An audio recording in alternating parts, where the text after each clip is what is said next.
આપના ઉમેદવારો જે જગ્યાએ હતા એ જગ્યાએ એ સીટનું જ્યારે મૂલ્યાંકન આપણે કરીએ તો ક્યાંક આમ આદમી પાર્ટીના કારણે ભારતીય જનતા પાર્ટીને નફો થયો છે. આ વાત સાચી છે. અમરેલીમાં જે જૂથવાદ ચાલે છે એ ભાજપમાં ગુજરાતમાં સૌથી મોટો જૂથવાદ ચાલતો હોય અમરેલી જિલ્લામાં અંદર તેવી લોકો ફરિયાદ કરતા રહ્યા છે. હું એમ માનું છું કે શબ્દનો પ્રયોગ બદલવો જોઈએ. જૂથવાદ ચાલતો જ. પ્રતાપ દુધત પાસેથી એનાથી વધારે હું અપેક્ષા શું રાખી શકું? જેને આપણે બીજા શબ્દોમાં આઉટ ઓફ વે જઈને બોલવાની હંમેશા પ્રકૃતિ જેની, ચાહે વિધાનસભાનો ફ્લોર હોય કે પોતાનો વિસ્તાર હોય, કોઈ પણ વસ્તુ પ્રતિપક્ષના લોકો માટે બોલવું, હું એમ માનું છું કે એની આદત હોય અને એમાં મારે કંઈ બીજું એના માટે કોઈ ક્લેરિટી કરવાની જ નહીં. પ્રતાપ દુધાતે ભાજપમાં આવી જવું જોઈએ. પ્રતાપ દુધતને જ તમારે પ્રશ્ન પૂછવો પડે. મને ખાલી તમારે એટલો પ્રશ્ન પૂછવાનો છે, કાલે સવારે પ્રતાપભાઈ હવે તમે વિરોધ કરશો કે નહીં કરો? હું નહીં કરું. હવે તમારે પહેલો પ્રશ્ન પ્રતાપભાઈને પૂછવાનો છે.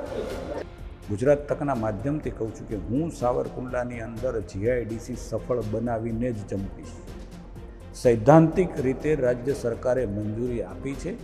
પ્રશ્ન માત્ર ભાવનો છે કે નાના ઉદ્યોગકારોને પરવડે એવા ભાવથી સરકાર આપે, અને હું સરકારને સમજાવી શકું છું સમય આવે ખૂબ સારો નિર્ણય રાજ્ય સરકાર કરશે. મને આ રાજ્ય સરકાર ભારતીય જનતા પાર્ટીની છે એટલે મને ભરોસો છે, અમારી સરકાર છે એટલે મને. કોંગ્રેસની જે સ્થિતિ થઈ છે એ પણ એટલા માટે થઈ છે કે એક ખાબોચિયામાંથી, એક પરિવારના ખાબોચિયામાંથી બહાર નથી અને 40 કરતાં વધારે ધારાસભ્યો એક સાથે તૂટ્યા અને તૂટ્યા પછી શંકરસિંહજી વાઘેલા મુખ્યમંત્રી બન્યા અને પછી જે કંઈ થયું, ચિમનભાઈ પટેલ આખી પાર્ટી લઈ અને એક પાર્ટીની અંદર, કોંગ્રેસની અંદર ગયા. આનાથી મોટો ભરતી મેળો દુનિયાની અંદર કોઈ રાજકીય પાર્ટી નથી. આપણે તે કોંગ્રેસ મુક્ત દેશ કહીએ છીએ એટલે બધા એવું કહે છે કે હવે તમે જ કોંગ્રેસ મુક્ત થયા છે.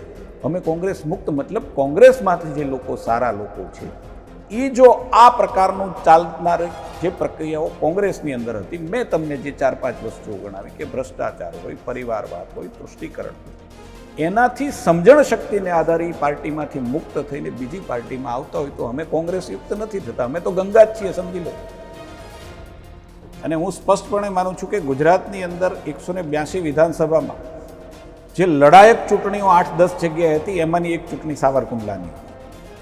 ભારતીય જનતા પાર્ટીનો બહુ મોટો એવો વર્ગ હતો, નેતાઓનો વર્ગ, એ પણ એવું માનતો હતો કે મહેશભાઈ અમદાવાદથી સાવરકુંડલા ગયા છે ને લગભગ જીતીને નહીં આવે.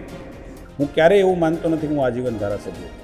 પાર્ટી જ્યાં સુધી ચાન્સ આપશે ત્યાં સુધી હું ટિકિટ માગું ન માગું એ જુદી વાત છે. પાર્ટી કહેશે તો લડીશ, નહીં કહેશે તો 5 વર્ષ પછી નહીં પણ.